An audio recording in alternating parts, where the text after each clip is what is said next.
day. When the band is what you hearing, everybody here is cheering. All your worries disappearing, y'all, it's game day. Whether televised or streaming live in person while you're screaming, no more waiting, no more dreaming, y'all, it's game day. When the band is what you hearing, everybody here is cheering. All your worries disappearing, y'all, it's game day. Whether televised or streaming live in person while you're screaming, no more waiting, no more dreaming, y'all, it's game day. No more waiting, no more dreaming, y'all, it's game day. No more waiting, no more dreaming, y'all, it's game day. Hey everybody, it's the No Huddle, presented to you by Nissan. Big shout out to Nissan for their support of the No Huddle this season. Couldn't have done it without you. We have 2 regular season games left on the FCS level. The Division II regular season has come to a close, and we have conference championships and playoffs on deck. A big congrats to all of our D2 teams who laid it on the line for our enjoyment and our entertainment. Let's get into our final D2 regular season poll of the year. Number 10 is Lane College, 5-5 overall, 4-2 in the SIAC this season. Virginia State is number 9. They had a 6-4 year.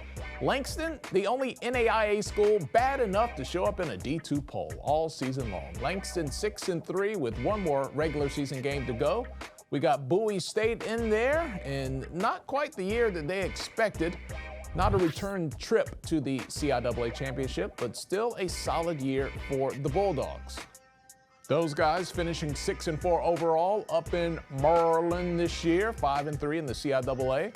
Our number 6 team is Albany State. Last week's loss against Fort Valley State, that was crucial, man. Probably killed any chances of an NCAA playoff appearance, but still a good year for Coach G and the boys. Our number 5 team, Fort Valley State, an 8-2 season. Keep hope alive for more football. We'll talk about that in a moment. Coming in at number 4 is Tuskegee. Reginald Ruffin has the Golden Tigers in the SIAC championship game this weekend. Mission almost accomplished, but a 1-year turnaround for sure in Tuskegee. Number 3, Fayetteville State, back in the CIAA championship game once again.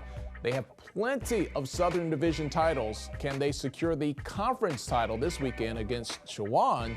The culture is riding with the Broncos. Number 2, Virginia Union, not in the CIAA championship game. They are not, but still one of the top HBCUs out on the field and still one of the top teams in their region. NCAA playoff appearance is definitely happening for the Panthers. And still, number 1. I love that PE song. Unbeaten like a mug, it is Benedict. They will host the SIAC championship game this weekend. Now that poll is nice. Our little game day staff thinks so highly of you. Oh, great. Here are your flowers. But here is the poll that really counts. The Super Region 2 regional ranking polls.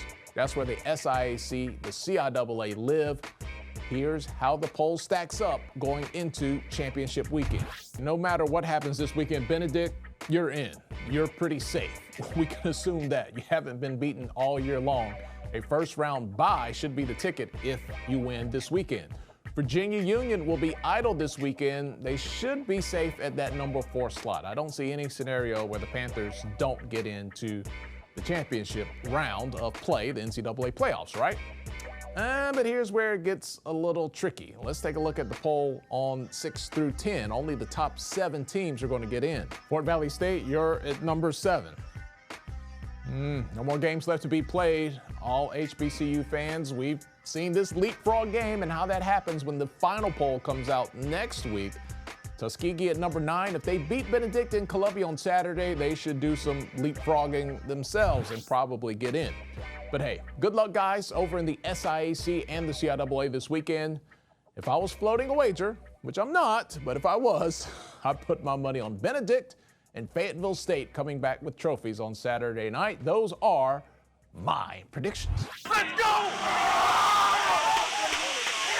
All right, let's get into the FCS poll as voted on by the aforementioned experts, me being one of them. Here at HBCU Game Day, number 10, Alcorn State. Made me look good about fulfilling my prediction of beating Prairie View A&M, but boy, it was close. It was a close one. Let's check it out. Man, oh man, oh man. I went down to Texas to go check out some more SWAC West and see what was going on down there. And Alcorn State and Prairie View A&M gave me a great game. This game went into OT. This game came to the last drive of the game. I cannot lie to you. I know I say this almost every video, but this might be one of the best games of the year. I'm going to show you guys. Game Day Nation, you already know what time it is. Let's ride. The Panthers force a turnover on downs, forces the Braves to punt, and Conley finds the receiver wide open on the sideline to make a catch right outside of the red zone. So they go back to the jet sweep that Conley scored on, but this time the Braves are ready for it. This time they try to read option with Jaden Stewart, and the Braves are also ready for it again. And boy, I tell you, it's always some controversy whenever I'm on the field. So the Panthers kick a field goal, but there's an offside by the Braves, which gives them an extra 5 yards and gives them another first down in the red zone. So they try to punch the ball in, and the Braves are still standing up tall at the goal line. And on another free 4 downs, the Panthers are not able to convert, and they have to settle for a field goal, making it only a 7-point game. With the Braves knowing that they were looking to stop the run, they put the ball in Trey Lawrence's hand, and he delivered with this pass. But some odd reason why they put the ball back on the ground, and the Panthers were just as ready for it, which forces a turnover on downs, makes them punt the ball. Now it's the Panthers' ball again. But on 3rd down, with this sack by Claude Charles, this forces the Panthers to punt, and this gives them the ball right back, right outside of red zone range. And Javon Howard took full advantage of it. He said, "You guys stopped me one time, but you won't stop me again." He takes his run and punted it right in red zone range. And right here, with this run by Javonte Leatherwood and that extra field goal that went in, this ties the game up at 16. But my defensive player for this game, Claude Charles, he comes out huge every time. Another time right here with a big tackle. That tackle gives the Braves the ball back, but the Braves try to put it back on the ground, and the Panthers were ready for it, so this makes it a 3rd and long. And on this 3rd and long, Keyshawn Johnson looked like he got shot out of a missile as he picks up a huge sack to knock them out of field goal range and forces them to punt the ball. And with the back-to-back defensive plays by both teams, this is the game into overtime, tied up at 16. Prairie wins the toss, but decides to defend and play defense first. That gives Alcorn the ball, and that gives them a chance to score first. But even if they score, the Panthers still get a chance to come down the field and score as well. Let's get to it. And the play of the game, yes, out of the whole game, came in overtime. 5'7" Manny Jones looks like everything is over for him, but he cuts back across the field, goes all the way down to the 5-yard line. He covered all that ground in just one play. And right after that, you already know who they're giving the ball to. Javon Howard, who takes it all the way in, punches it in, and now the Braves are up on the Panthers. Now the Panthers get a chance to come down and score as well. And on the very first play, they run a nice action play that plays Corliss wide open, but he drops the pass. This would have let him walk right into the end zone free. You can see it from the fans and everybody in the stadium. They were so upset because they knew that that was their chance at a victory. And on 3rd and long, Conley draws back, tries to find somebody open, doesn't have nothing, rolls out the pocket and throws it away. Now it's 4th down in the game. Alcorn State's on the sideline turned up because they know that they're just one play away from pulling off this upset victory. So here we go, man. 4th down in the game. Conley drops back, finds somebody down the field, throws it up to the player, but he is on the wrong team. Same color, wrong team. This ends the game. Alcorn State pulls out the victory, 23-16. What a game. This was hands down one of the best games I've ever seen. I appreciate you guys for watching. Game Day Nation, we out. Man, look, you seen it. Hey, don't count us out, man. We love everybody. HBCU worldwide, we locked in. All right, Alcorn State back in action at home this weekend versus Bethune-Cookman. I'll take Alcorn. Number 9, Delaware State. One of only 2 teams in the MEAC above 500 right now. Delaware State hosting Morgan State. Give me the Hornets or give me death.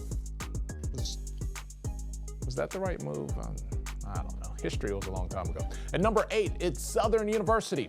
Back-to-back losses, and this weekend it would be 3 in a row if they were to lose to Mississippi Valley State at home, but that's not going to happen. Southern with a bounce-back win, something that did not happen in Tallahassee over the weekend.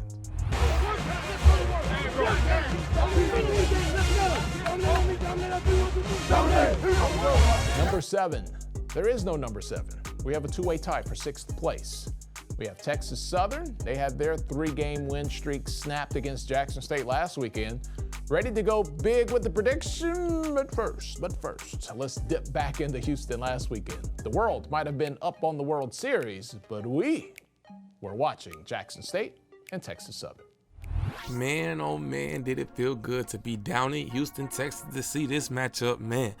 Jackson State came into town to Houston to take on Texas Southern, and with PV losing to Alcorn State, this was a game that, maybe it might be a trap game. Texas Southern might come out different than a lot of people expected. But I'm here to break it all down. Y'all already know who it is. Game Day Nation.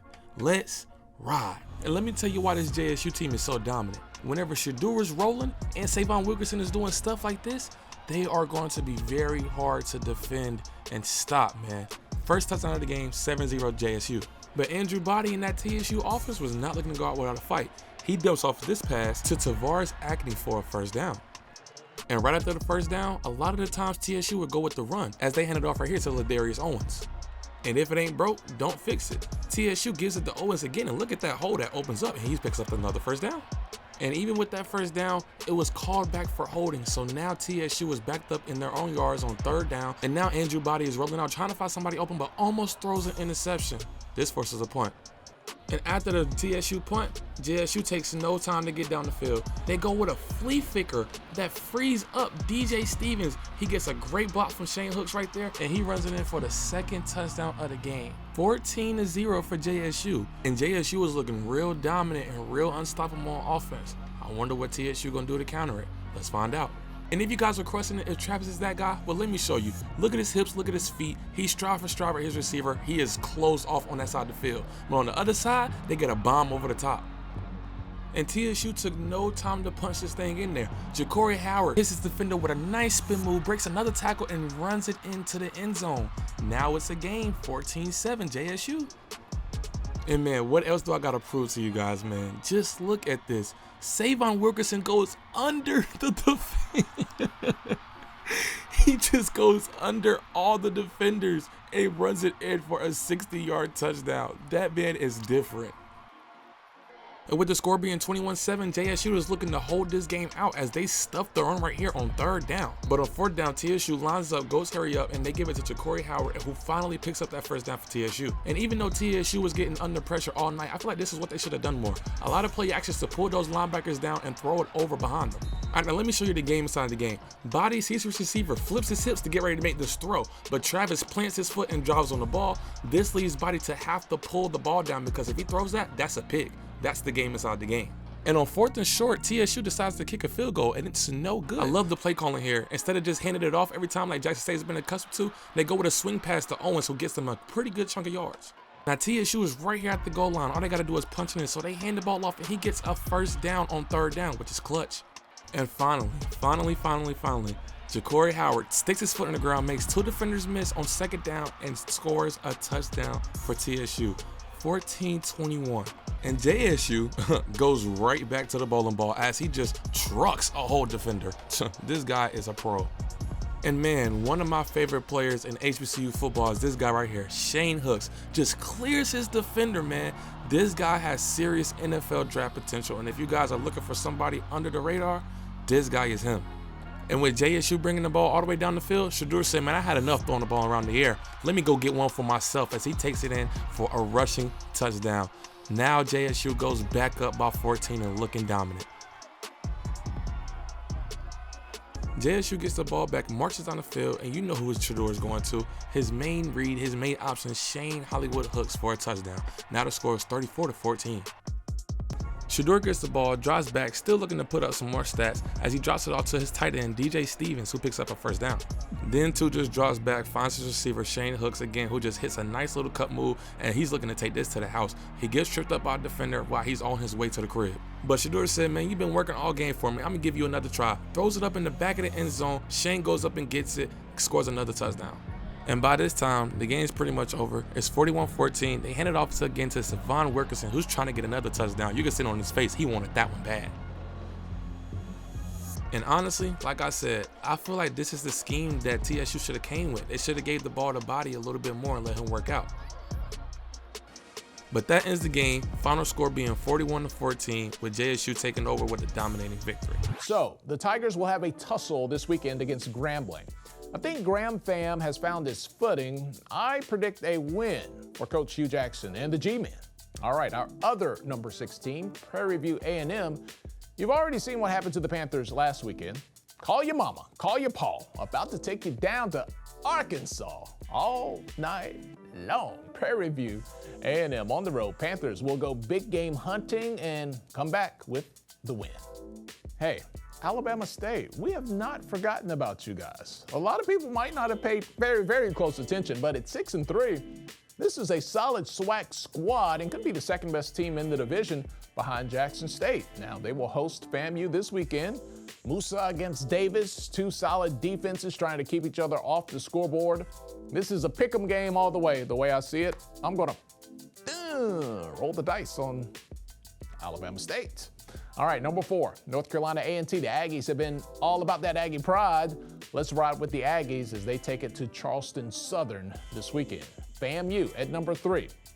Don't come for me, Rattlers. Don't come for me.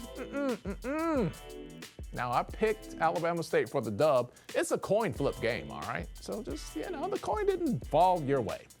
Let's revisit the game from last weekend. Things did fall your way. Southern at your place, Tallahassee. The jukebox didn't show up. Well, why? I don't know. But let's check out the action. Second place, the kick is up, and the kick is good as Luke Jackson knocks down about a 25-yard field goal. He's looking to tie this game up. Now the Rattlers shift, and they draw Southern off. That's exactly what they want.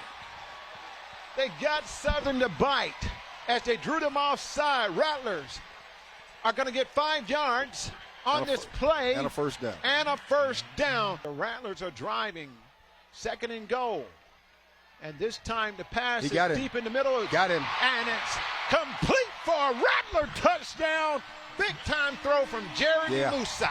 I tell you what, they ran a handshake route. The slot guy actually ran the corner route. The receiver ran the post, and he hit him in the corner over there. It was a nice throw, nice catch over the shoulder for a touchdown. Touchdown, FAMU, touchdown Rattlers as Musa hooks up on an 8-yard pass to Xavier Smith as the Rattlers answer on a beautiful 80-yard drive capped by a 7-yard touchdown from Jeremy Musa. The snap, the kick is up, and it looks like the kick is good as Luke Jackson knocks down a 40-yard kick as the Jaguars on an impressive drive, close to within 1 of FAMU for the Jaguars. McCray back to pass, looks. It's picked off. It's picked off by a Rattler defender who's returning this ball. He's down to the 40, the 30, and he's still running, and he's down, and are they going to call it a touchdown now? No, he was out of bounds. Out of bounds at around the 20-yard line. Big play for Florida A&M. Musa back to pass. He's looking, and he fires. Got him. Got a man wide open. Touchdown, Florida A&M. That pass is complete to the running back, A.J. Davis. Touchdown, FAMU. Touchdown, Rattlers. Jeremy was trying to throw that fade, that back shoulder fade to Rashid, and somehow, some way, it faded on us.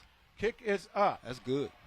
And the kick is good as the Rattlers extend to a 17-6 lead over the Southern Jaguars with 5 minutes and 59 seconds remaining in the second quarter. You're in tune to the Rattler Sports Network. And McCray on the quarterback draw. He escapes a couple of tackles, and he breaks loose, and he looks like he's going to score. Touchdown, Southern, as he split the Rattler defenders and got in the end zone. Yeah, he did a great job. The design quarterback draw, and he waited patiently, waited for the opportunity to crack. He jumped in it, got great speed. Touchdown for the Jaguars. So the Jaguars answer 3rd down and go for Florida A&M. Big play, Musa back. He's looking. He's being pressured. He fires. Touchdown. Touchdown as he connects Touchdown FAMU, touchdown Rattlers, and an impressive completion to Jeremiah Pruitt. 12 seconds remaining in the game. Al, what an impressive performance by this Florida A&M football team. No doubt about it. I tell you what, it came at the right time of the season. We needed that home victory against a tough Southern Jaguar team.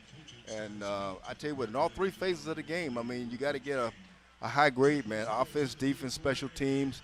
I tell you what, great victory, a great win, great conference win as we move on to our next opponent next week against Alabama State. Big shout out to the Rattler Sports Network for lending their voices on the call last weekend. All right, our number 2 team is North Carolina Central. Are we going back to the Celly, as in Celebration Bowl? The Eagles are looking ready for flight, and they will put a hurting on the feelings of Spartan Nation this week. The green and gold will not shine bright like a diamond at home this weekend. Prepare to behold a North Carolina Central victory, just like last weekend. Homecoming in the Bull City, and we had a first-place MEAC showdown cracking off in Durham, North Carolina. The Howard Bison came down south to the Eagle family reunion as the only MEAC team without a conference loss, knowing that North Carolina Central could be their first stop off 85 on the road to the Celebration Bowl in Atlanta. But that Eagles Nest on homecoming ain't no joke. And NCCU came right out the gate looking to take back their position on top of the MEAC. First offensive play from scrimmage, Davius Richard, E.J. Hicks, and the Eagles are off 100 miles and running on homecoming.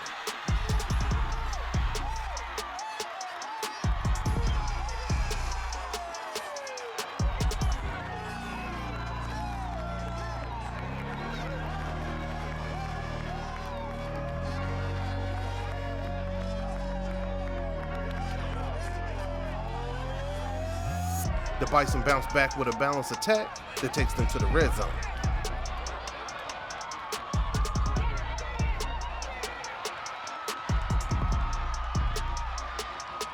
But that Eagle D stands up. Kobe Warrior sniffs this one out early, and NCCU stops that Bison drive cold. But Howard came right back moving the ball.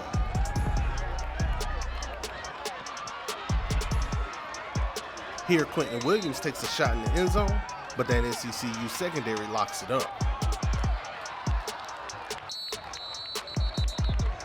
So the Bison hit the ground.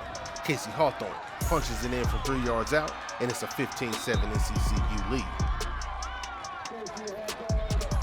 Still in the first, Davius Richard dots Andrew Smith for 33 yards,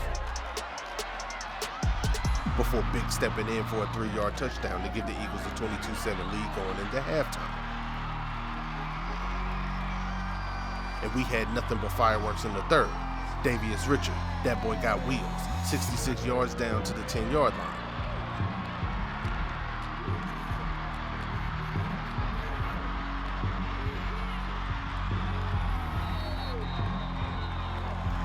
Latrell Collier pick up the pieces with a 3-yard run, and the Eagles are up big. Now Quentin Williams finds his tight end Brennan Brown for a 20-yard score. Then Devin Smith takes a quick one across the middle for 64 yards and another touchdown.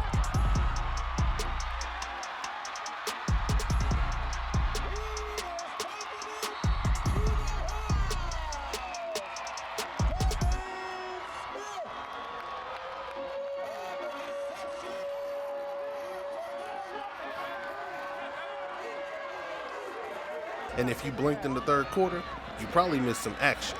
Ian Wheeler, 94 yards to the crib, and it's 36-21, NCCU with the homecoming lead.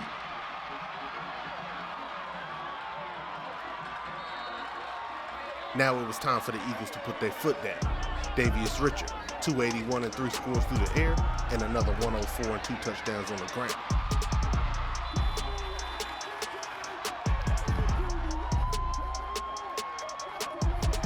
One more little flick of the wrist gives NCCU the 50-21 win. And not only did the Eagles protect their nest on homecoming, they're back in the driver's seat for a MEAC title and a trip to Atlanta for the Celebration Bowl.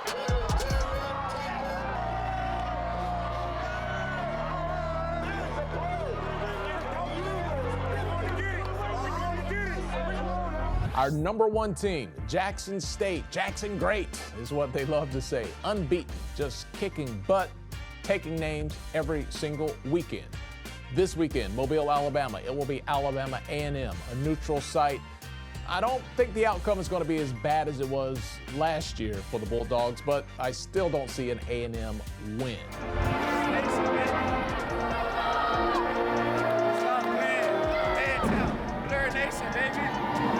All right, everybody, that is it for the No Huddle. I'm Tolly Carr from Atlanta. This episode brought to you by Nissan. We appreciate the support. We appreciate your support, and we'll catch you guys next week. Game day. When the band is what you hearing, everybody here is cheering. All your worries disappearing, y'all, it's game day. Whether televised or streaming live in person while you're screaming, no more waiting, no more dreaming, y'all, it's game day. When the band is what you hearing, everybody here is cheering. All your worries disappearing, y'all, it's game day. Whether televised or streaming live in person while you're screaming, no more waiting, no more dreaming, y'all, it's game day. No more waiting, no more dreaming, y'all, it's game day.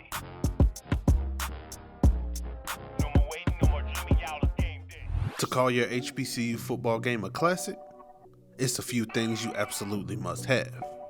A historically heated rivalry on the field, a smoke-filled tailgate, complete with Unc on the grill and Auntie on the dance floor.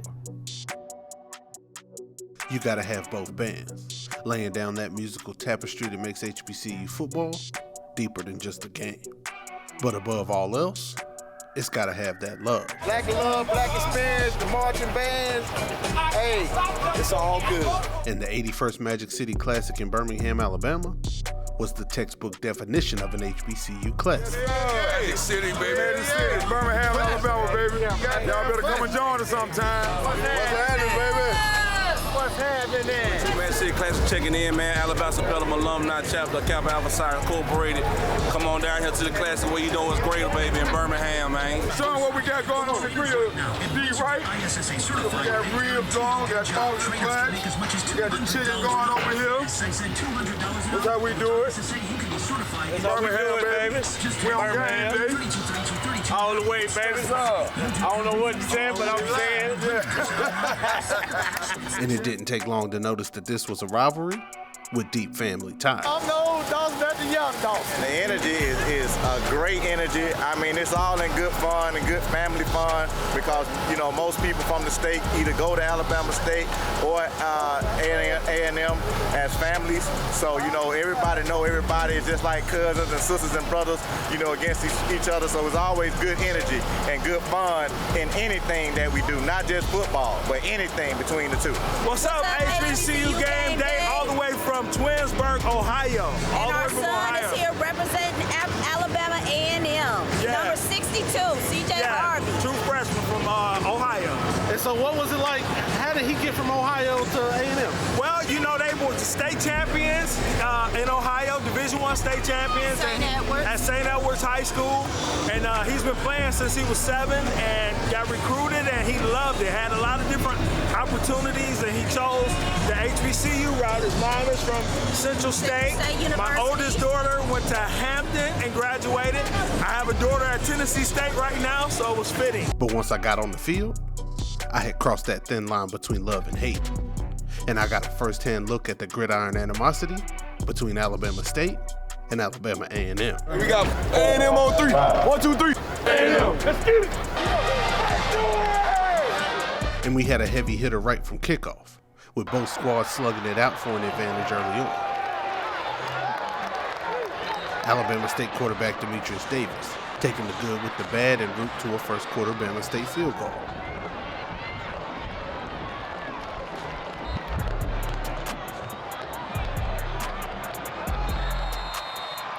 But Alabama A&M made the first play that shifted momentum. Quincy Casey finding Cameron Young for a big 61 yards.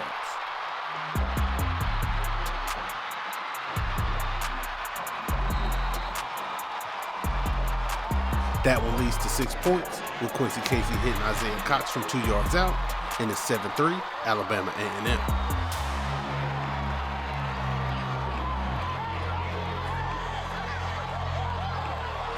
Big Mo still working for the Bulldogs. First play of the next drive, Demetrius Davis gets picked off by the big fella Jamal Irby for a 6-yard touchdown. And that Bulldog section was out there feeling good.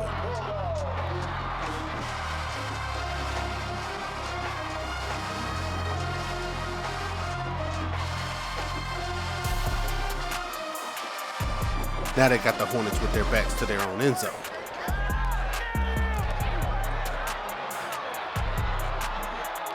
And the Bulldog defense was looking to get that bone back.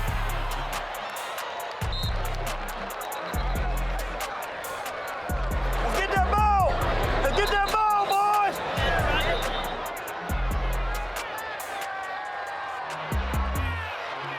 And we went into halftime with Alabama A&M up 14-3.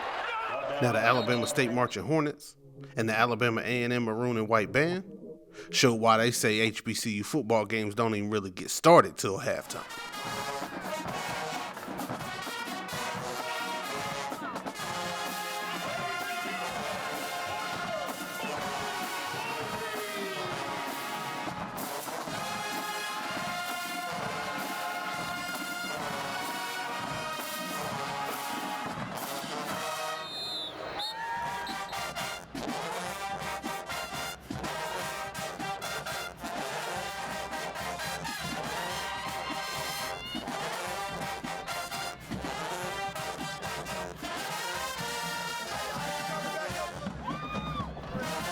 And it was Bama State making moves in the third.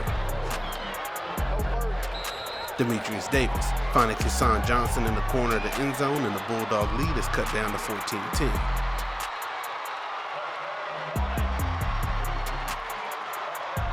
Bama State back in scoring position.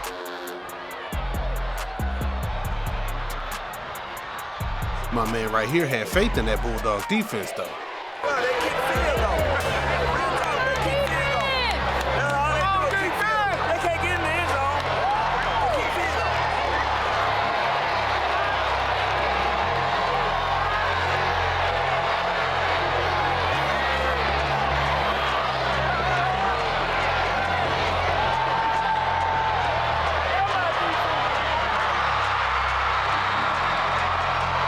But Ja'Cory Merritt scoops in for a 4-yard score, and Bama State has their first lead of the game in the fourth quarter.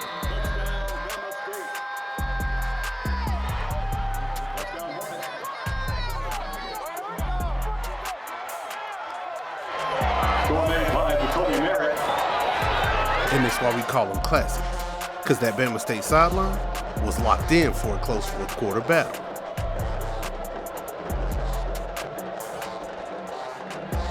Alabama A&M is able to add a field goal, and we got a 17-17 ball game in Birmingham with 6 minutes left to play. Bama State looking to put a drive together. Demetrius Davis finds Darius Edmonds wide open for a 42-yard gain down the midfield. Davis back with another deep shot. They don't get the completion, but they do get the flag. The pass interference on the Bulldogs makes it 1st and 10 from the A&M 25-yard line. 2 minutes left to play. Demetrius Davis hits Jeremiah Hickson in stride for the go-ahead touchdown.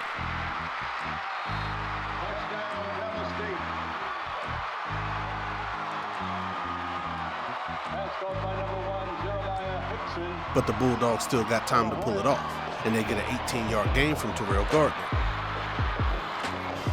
Bama State getting that Hornet sideline loud.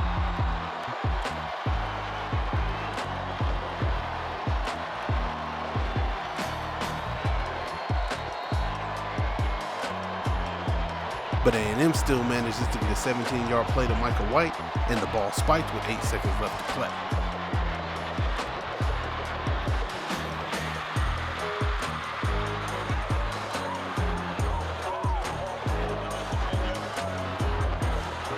Setting up one last chance for the Bulldogs to tie and take it to overtime.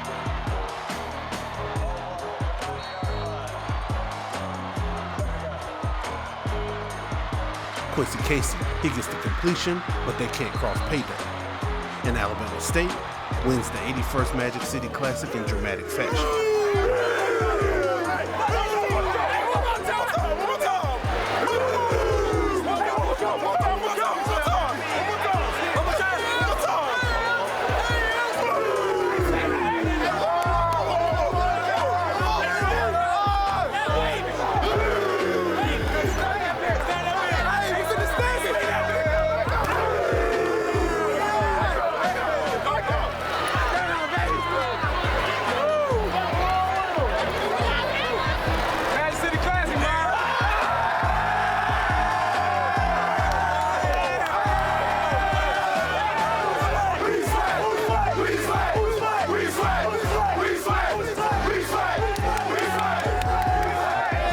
5-game losing streak with the 24-17 win, and proving that at HBCU football, can't nothing beat the classic.